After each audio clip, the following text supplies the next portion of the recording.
10 years ago, a law emerged that continues to shape Pakistan's digital landscape, the Prevention of Electronic Crimes Act, or PECA 2016.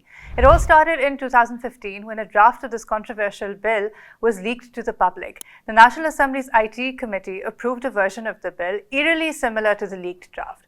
What followed was a saga of resistance, debate, and ultimately a law that raised more questions than it answers. Inside and outside the assemblies, the bill faced fierce resistance. Civil society, opposition parties, and the media joined forces to push for change. Among the loudest critics was the Pakistan People's Party. They opposed the bill vocally, proposing over 50 amendments in the Senate. But when the moment of truth arrived, the momentum faltered. Despite holding a majority in the Senate, the opposition failed to block the bill. Instead, discussions were rushed and meaningful amendments were dismissed.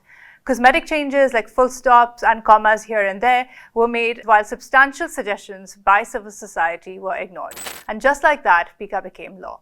Today, the same PPP delivers passionate speeches about internet freedom, even floating the idea of a digital rights bill.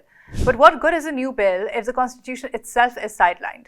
When safeguards in the law are ignored during investigations, prosecutions, and trials, can we trust in new legislation to fix the problem?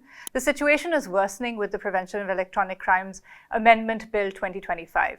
The amendments grant extensive powers to the government, including the ability to block content deemed unlawful and impose fines up to $2 million for spreading fake news.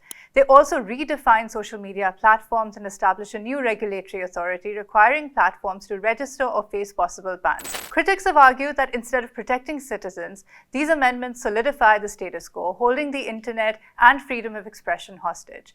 Even the courts have failed to deliver justice, with numerous petitions challenging government overreach still pending.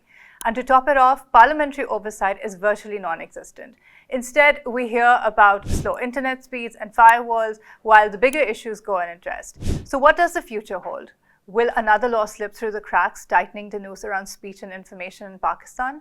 The Prevention of Electronic Crimes Amendment Bill 2025 is not about protecting citizens, it's about control. And this time, there's no excuse to let it pass unchallenged. As the saying goes, fool me once, shame on you. Fool me twice, shame on me.